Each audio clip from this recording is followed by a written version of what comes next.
matin. Le livre du jour à présent, Nicolas Caro, ce matin, un roman qui ne laissera personne indifférent. Comme la plupart des romans de la géniale Emma Becker, son précédent L'Inconduite avait fait bien parler aussi. Elle avait explosé, vous vous souvenez, avec La Maison, le quotidien dans une maison close de Berlin. Elle revient avec Le Mal Joli, superbe titre, chez Albin Michel. Alors que nous raconte ce livre? Une histoire d'amour intense qu'elle a vécue avec une petite complication romanesque.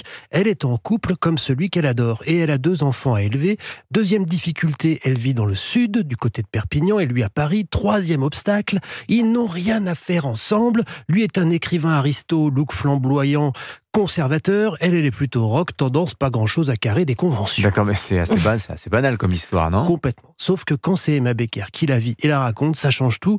Par sa manière, par le style, par sa démarche aussi, qui consiste à tout dire dans le moindre détail, y compris les péripéties intimes et sexuelles, les pensées secrètes, tout, et pas forcément à l'avantage de l'auteur. C'est comme si elle s'était donné cette ligne de conduite, ne rien dissimuler. Alors évidemment, ça donne un roman très cru, mais bizarrement, ça rend tout ça extrêmement naturel. La vulgarité est étrangère à ce livre, précisément sans doute parce qu'elle appelle toujours un chat un chat. Cela dit, on parle beaucoup de ce livre à cause de ces scènes hyper explicites, mais parfois on oublie de dire que ce qui est sans doute le plus intime, ce n'est pas tellement ça, ce sont les sentiments d'Emma Becker, à commencer par son amour profond pour Antonin, c'est son nom, enfin son pseudo, la culpabilité qu'elle éprouve envers ses enfants et son mari, son très étonnant manque de confiance en elle-même parfois, alors qu'elle renvoie au contraire une image de femme forte et rebelle à qui la vie ne fait pas peur. Les lettres qu'ils s'envoient ont l'air authentiques pour les deux, ils sont bouleversants de sincérité, touchants par la pureté de leurs sentiments, et Emma Becker dessine aussi les mœurs contemporaines et ses congénères et l'air du temps